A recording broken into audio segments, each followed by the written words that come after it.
Praise the lord. దేవుని నామానికి స్తోత్రము. మరొకసారి ఉదయకాలమందు దేవుని పాద సన్నిధికి మనందరం కూడా రావటానికి దేవుడిచ్చిన చక్కని అవకాశాన్ని బట్టి నేను దేవునికి వందనాలు చెల్లిస్తూ ఉన్నా. ఈరోజు ఉదయకాల వాక్య ధ్యానం కోసము మనము నియమాలను చూసుకుంటూ ఉన్నాం.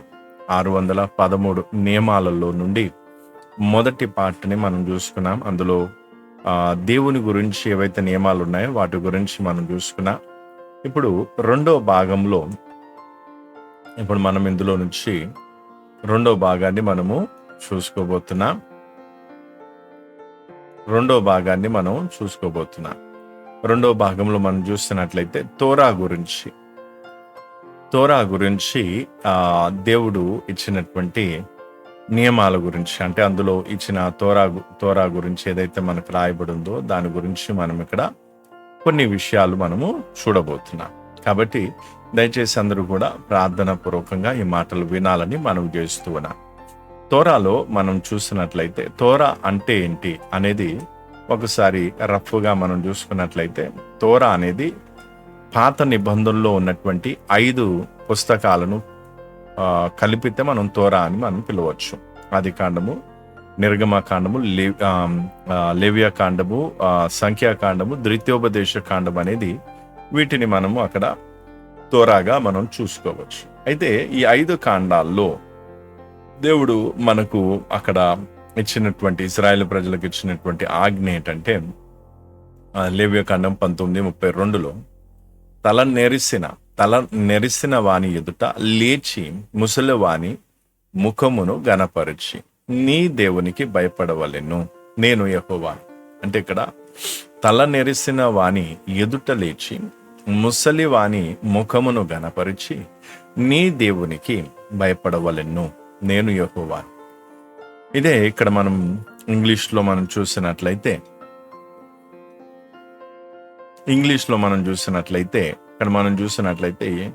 ఇక్కడ అదే విషయాన్ని మనం ఇక్కడ గమనించినప్పుడు ఇక్కడ ఏమంటున్నానంటే, లోతైన ఒక గౌరవంతో, అంటే ఒక ఆచారంగా కాకుండా ఒక లోతైన గౌరవం, లోతైన భయము, భక్తితో తల నెరిసిన వారు మనకు కనిపించినప్పుడు లేచి నిలబడి ముసలివాని ముఖమును ఏం చేయాలి, గణపరచాలని దేవుడు చెప్తూ ఉన్నాడు.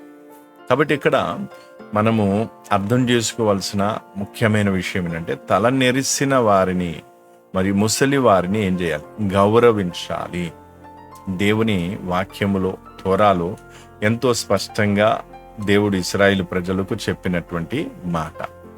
మనం ఎప్పుడైతే దేవుని వాక్యం మేరకు నడుచుకుంటామో, లేదా దేవుని వాక్యానుసారంగా నడిచే వ్యక్తులు ఎవరైతే ఉంటారో వాళ్ళు ఎప్పుడు కూడా పెద్దవారిని గౌరవిస్తారు.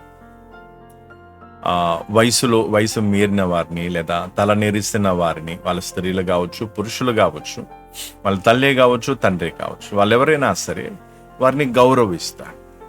ఎప్పుడంటే వాళ్ళు దేవుని ఆజ్ఞను గైకొనే వారైతే, ఒకవేళ దేవుని ఆజ్ఞలను గైకొనే వారు కాకపోతే, లేదా ఈ తోరా ప్రకారంగా, లేదా దేవుని ధర్మశాస్త్రం చొప్పున, లేదా పరిశుద్ధ గ్రంథం చొప్పున జీవించని వారైతే వాళ్ళు గౌరవించరు.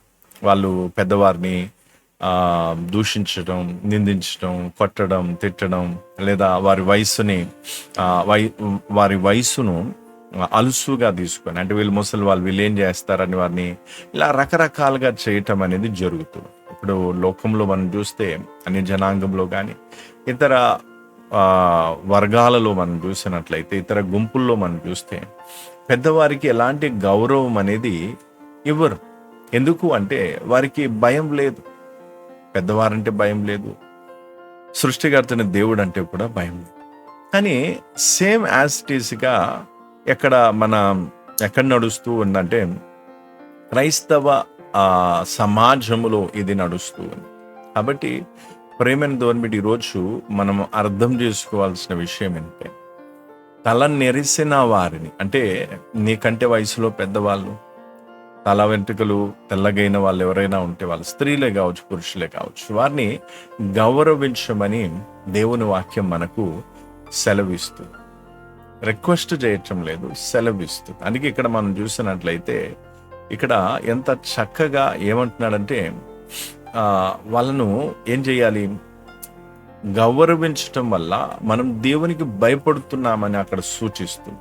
అందుకే ఇక్కడ నీ దేవుడైన నీ దేవునికి భయపడవు. అంటే దేవుని భయం నీలో ఉంటే నువ్వు తల నెరిసిన వారి ఎదుట లేచి నిలబడి వారిని నువ్వు ఘనపరిచి ఏం చేస్తావు? నీలో దేవుని భయం ఉందని నువ్వు నీ ప్రవర్తన ద్వారా రుజువుపరుస్తా. కానీ ఈరోజు చాలా చోట్ల ఏం జరుగుతుందంటే దేవుని భయం లేదు. చాలా మంది యవ్వనస్తుల్లో కానీ, చిన్నపిల్లలు కావచ్చు, పెద్దవాళ్ళే కావచ్చు, అమ్మాయిలే కావచ్చు, అబ్బాయిలే కావచ్చు, వారిలో దేవుని భయం లేదు. దేవుని భయం లేని కారణాన్ని బట్టి, భయరహితమైన జీవితాన్ని వాళ్ళు జీవిస్తున్న కారణాన్ని బట్టి వారు దేవుని ఇంకా వాక్య ప్రకారంగా తల నెరిసిన వారి ఎదుట లేచి నిలబడటం లేదు. అందుకే దయచేసి ఎవరైనా యవనస్తులు వింటున్నట్లయితే, కొంచెం వయసు పెరుగుతున్న వారు ఎవరైనా వింటున్నట్లయితే, మీ అందరికీ నేను చేసే మనవి ఏంటంటే, నిజంగా నీలో దేవుని భయం ఉంటే నువ్వేం చేస్తావు? తండ్రి, వాళ్ళు రక్షణలో ఉన్నారా లేదా, వాళ్ళు విశ్వాసులా కాదా, వాళ్ళు నిన్ను దూషిస్తున్నారా ద్వేషిస్తున్నారా, అవన్నీ రెండో విషయం. కానీ నీవు తల నెరిసిన వ్యక్తికి, అంటే ముసలితనంలో ఉన్నటువంటి వ్యక్తిని గౌరవించటం, మర్యాదగా మాట్లాడటం, వారితో దుడుసుగా కాకుండా ప్రేమగా వారితో వ్యవహరించడం, వీలైనంత మట్టుకు వారికి సహాయం చేయటం, ఇలాంటివి చేస్తూ పోతే నీకు దేవుని భయం ఉందని నీ ప్రవర్తన ద్వారా, నీ జీవిత విధానం ద్వారా నువ్వు రుజువుపరుచుకున్న వ్యక్తి అవుతా. కాబట్టి ప్రేమైన సహోదరి సహోదరులారా, మీ ఇంట్లో ఉన్నటువంటి ముసలి వారితో మీరు ఎలా ప్రవర్తిస్తున్నారనేది నేను చూడకపోవచ్చు, లేదా వేరే పాస్టర్ చూడకపోవచ్చు, లేదా తోటి విశ్వాసులు చూడకపోవచ్చు, కానీ పైనుంచి దేవుడు చూస్తూ ఉన్నాడు. కాబట్టి వృద్ధులను గౌరవించటం, వృద్ధులతో మృదువుగా ప్రవర్తించటం, తల నెరిసిన వారిని ఏం చేయాలి? ఘనపరిచే రీతిగా వారితో సున్నితంగా మెసులుకోవాలి. కొన్నిసార్లు వృద్ధులు ఏం చేస్తారంటే మనని చాలా, అంటే వాళ్ళ ప్రవర్తన ద్వారా కొంచెం మనని ఇబ్బంది పెడతారు. అయినా కూడా మనము ఏం కావద్దు, దేవుని భయం కలిగి, భయరహితంగా కాకుండా భయభక్తులు కలిగి వారితో మెసులుకున్నట్లయితే దాన్ని దేవుడు మెచ్చుతాడు. దాన్ని చూసి దేవుడు తగిన ప్రతిఫలం పరలోకంలో మనకిస్తాడు. కాబట్టి ఉదయకాలం ముందు ఈ విషయాల్ని చెప్పుకోవడానికి చాలా ఉన్నాయి. కానీ ఈరోజు ఈ ఉదయకాలం ముందు నేను మీతో మనవి చేస్తూ ఉన్నాను, బ్రతిమలాడుతూ ఉన్నాను. కనీసం గత సంవత్సరంలో నీవు ఎలా వృద్ధులతో, లేదా నీ తల్లిదండ్రులతో, నీ ఇంట లేదా నీ బంధువుల్లో ఉన్నటువంటి వృద్ధాప్యంలో ఉన్నటువంటి వారితో ఎలా మెసులుకున్నావో నీకు తెలుసు. కనీసం ఆ ప్రవర్తన ఇకనైనా మానుకో.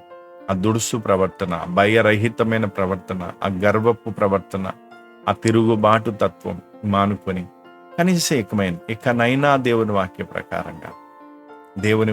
ప్రకారంగా నువ్వు జీవించి గణపరచు. ఒకవేళ వృద్ధాప్యాన్ని లేదా వయస్సుని అడ్డు పెట్టుకొని కొంతమంది మనని తప్పు త్రోవ పట్టించడానికి ప్రయత్నం చేస్తారు. అందుకు వాక్యంలో చాలా ఆధారాలు ఉన్నాయి. తప్పు త్రోవ పట్టించడానికి ప్రయత్నం చేసినప్పుడు అప్పుడు వాళ్ళతో ఆ సందర్భంలో నిలబడి సరే, నీ వృద్ధాప్యానికి లేదా నీ యొక్క ముసలితనానికి లేదా నీ నెరిసిన వెంట్రుకలకు నేను గౌరవిస్తానేమో, కానీ నువ్వు చెప్పిన ఆ పాపిష్టి పనులు మాత్రం నేను చేయను. నేను పవిత్రంగా ఉంటాను, నా దేవుని కోసం నేను పవిత్రంగా, నేను నీకు గౌరవం ఇచ్చేది లేదా నీకు లోబడేది కూడా దేవుని నిమిత్తమని నేను పనిచేస్తూ ఉన్నా. నా దేవుడు నన్ను ప్రేమించి నాకు ఈ ఆజ్ఞ ఇచ్చాడు కాబట్టి నేను ఈ పని చేస్తున్నా. కాబట్టి అలాంటి స్థిరత్వం, అలాంటి మనస్సు మనకు ఉండాలి. కాబట్టి కొంతమంది వయస్సును అడ్డు పెట్టుకొని మనం తప్పు త్రోవలో పట్టించి మన జీవితాన్ని సర్వనాశనం చేస్తాం. ఆ విషయంలో కూడా మీరు జాగ్రత్త వహించాలి. అంతేకాకుండా తల్లిని తండ్రిని దూషించడం కానీ, ద్వేషించడం కానీ, కొట్టడం కానీ, శపించడం కానీ, ఇవన్నీ కూడా మరణానికి యోగ్యమైన క్రియలు, పనులు.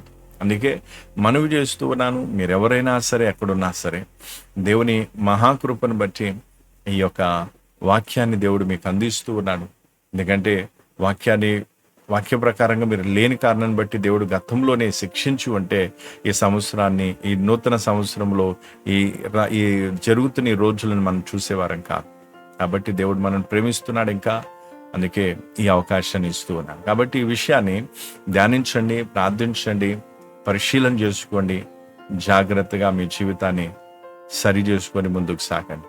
ప్రభు మిమ్మల్ని దీవించును గాక. తండ్రి నీకు వందనాలు. ఈ మాటలు ఒక్కొక్కరు హృదయాల్లో నీరు గట్టి ఫలింపొచ్చాయి. అవును తండ్రి, నీకు భయపడే జీవితం, నీ అందున్న భయము భక్తి కలిగిన జీవితాన్ని మేము జీవించడానికి సహాయం చేయి. అనేకులైతే ప్రభువా మరి వాక్యానికి వ్యతిరేకంగా భయరహితమైన జీవితాన్ని జీవిస్తున్న ఈ కాలంలో మేము నీకు భయపడుతూ నీ అందు భయభక్తులు కలిగి నీ ఆజ్ఞకు, నీ ధర్మశాస్త్రమునకు, నీ బైబిల్ గ్రంథానికి నువ్వు ఇచ్చిన మాటకు లోబడుతూ నీ అందు బహుగా ఫలించే కృప మా అందరికి దయచేయి. ముఖ్యంగా యవనస్తుల్ని, ఎదుగుతున్న పిల్లల్ని జ్ఞాపకం చేసుకుని వాళ్ళందరినీ నీ చేతిగా అప్పగించుకుని యేసుక్రీస్తు నామములో అడిగి వేడుకొంటున్నాను తండ్రి. మన ప్రభు అతి త్వరలో రానే ఉన్నాడు. కాబట్టి అందరం కూడా దేవునియందు భయం భక్తి కలిగి ముందుకు సాగు. ప్రభు మిమ్మల్ని అందరినీ దీవించును గాక. మరణాత.